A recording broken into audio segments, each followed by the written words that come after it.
بڑا حوصلہ افزا اور قابل تحسین و خوش آئند ہے کہ انہوں نے کہہ دیا ہے کہ ہم توہین رسالت کے قانون میں ترمیم اور تبدیلی نہیں لائیں گے. ضرورت اس بات کی ہے کہ تمام مسلم ممالک کے وزرائے اعظم اور اپنے ہم منصب جتنے افراد ہیں ان کو قائل کیا جائے, ان کو مائل کیا جائے, ان کو اس پر لایا جائے, ناموس رسالت کے مسئلے کو مشترکہ اور متحدہ اور متفقہ مسئلہ بنایا جائے. اور مفتی صاحب ظاہر ہے وزیر اعظم چاہتے بھی ہیں کہ تمام مسلم ممالک کے سربراہان کو جمع کر کے پھر ایک متفقہ طور پر موقف یورپی ممالک کے خصوصاً فرانس کے سامنے رکھا جائے, لیکن اب ایسے حالات میں جب یہ قرارداد بھی منظور ہو گئی تو لگتا نہیں ہے کہ یورپی ممالک اس بات کو سمجھنے کے موڈ میں ہے, فیصلہ کر چکے ہیں کہ انہیں یہ شاید ماننا نہیں ہے, سننا نہیں ہے, سمجھنا نہیں ہے.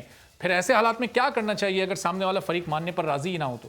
نہیں ہو سکتا ہے, میں عرض کرتا ہوں عرب ممالک کو, اسی طرح ملیشیا کو, انڈونیشیا کو, تمام مسلم ممالک کو, ترکی کو, سعودی عرب کو, ان ممالک کو اگر آن بورڈ کیا جائے, ان سے باقاعدہ بات چیت کی جائے, اور پھر یہ سب مسلمان ہیں, محمدی ہیں, نبی صلی اللہ علیہ وسلم کے امتی ہیں, کم از کم یہ چنگاری تو ہر مسلمان کے دل کے اندر موجود ہے کہ اس طرح کا ان کا یہ مطالبہ کتنا غیر جانبدارانہ ہے. اچھا کہا کیا جاتا ہے ڈیموکریسی, جمہوریت, 1.5 ارب مسلمانوں کے جذبات, کوئی جمہوریت نہیں ہے کیا؟ یہ جمہور نہیں ہے کیا؟ یہ سارے کے سارے انسان نہیں ہیں کیا؟ ان کے جذبات نہیں ہوتے کیا؟ ان کے احساسات نہیں ہوتے کیا؟ ان کی قلبی تمنائیں اور آرزوئیں نہیں ہوتی کیا؟ ان کی وفا اور وابستگی کسی کے ساتھ نہیں ہوتی؟ چند ٹکے پیسوں کی رعایتی, تجارتی اور مادی ہم رعایتوں کی بنیاد پر سرکار دو عالم صلی اللہ علیہ وسلم کی توہین کے قانون کو تبدیل کر لیں گے؟ ایسا نہیں ہو سکتا. پریشر آتے رہتے ہیں لیکن اللہ کی مدد بھی پاکستان کے ساتھ ایسے تمام مواقع پر ہوتی ہے. لہٰذا ہمیں باقاعدہ ان تمام مسلم ممالک کو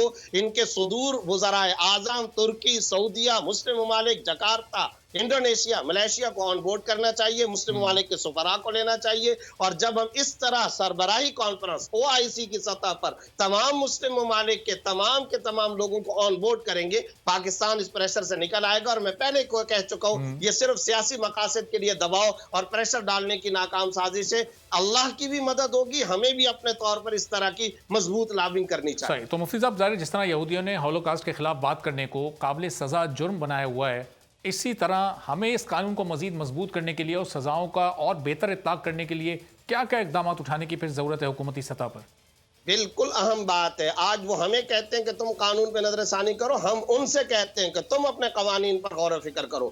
تمہیں ضرورت ہے کہ تم اپنے قوانین کے اندر تبدیلی کرو. اور دیکھیے میں پہلے کہہ چکا ہوں, خدا کی قسم توہین رسالت کے مسئلے پر ہمارا موقف انتہائی مدلل ہے, منصفانہ ہے اور انتہائی انصاف پر مبنی ہے. ہم تو کہتے ہیں حضرت عیسیٰ علیہ السلام کی توہین سے شروع کر لو, حضرت موسیٰ علیہ السلام کی توہین سے شروع کر لو کہ ان کی توہین بھی دہشت گردی ہوگی. حضرت سارہ علیہ السلام, حضرت سلیمان علیہ السلام, حضرت داؤد علیہ السلام, سلیمان علیہ السلام, موسیٰ علیہ السلام, عیسیٰ علیہ السلام, ان تمام پیغمبروں کی جو توہین ہے, لکھو قانون کے اندر لکھو کہ یہ ناقابل برداشت ہے, عالمی دہشت گردی ہے, نقص امن کا خطرہ ہوتا ہے. ارے ایک ٹاؤن ہوتا ہے, محلہ ہوتا ہے, بستی علاقہ ہوتا ہے, وہاں کا DC, وہاں کا SHO, وہاں کا پولیس آفیسر وہ نقص امن کی وجہ سے بہت سارے اقدامات کو برداشت کرتا ہے, تو پوری دنیا کا امن جس سے وابستہ ہو, آگ لگنے کا خطرہ ہو جس سے, اور دنیا بھر کے 1.5 ارب مسلمانوں کے جذبات اور قلبی احساسات کا معاملہ ہو, تو کیا وہ جمہور نہیں ہے؟ کیا وہ ڈیموکریسی نہیں ہے؟ کیا وہ لوگوں اور انسانوں کے ہیومن رائٹس نہیں ہے؟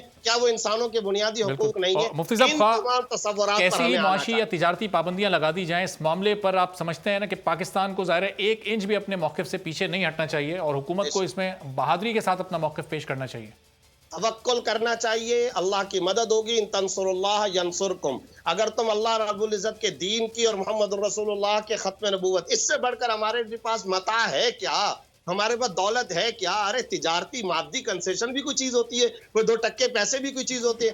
اس بنیاد پر اگر ہم کھڑے ہو جائیں, اللہ ہماری ضرور مدد کرے گا. اور مجھے تو ایسے تمام مواقع پر رسول اللہ صلی اللہ علیہ وسلم کی وہ حدیث یاد آتی ہے کہ آخری زمانے میں سارے کافر اس طریقے سے جمع ہو کر مسلمانوں کو کاٹ کھانے کو دوڑیں گے جس طرح دسترخوان پر بیٹھ کر ایک دوسرے کو بلاتے, تم بھی آ جاؤ کھانے کے لیے, تم بھی آ جاؤ, تم بھی آ جاؤ. وہ حدیث مجھے یاد آتی ہے جب میں نے آج یورپی یونین کے اس طرح کے تمام لوگوں کو دیکھا کھڑے ہو کر وہ پاکستان کی قرارداد, پاکستان کے خلاف قرارداد منظور کر رہے تھے.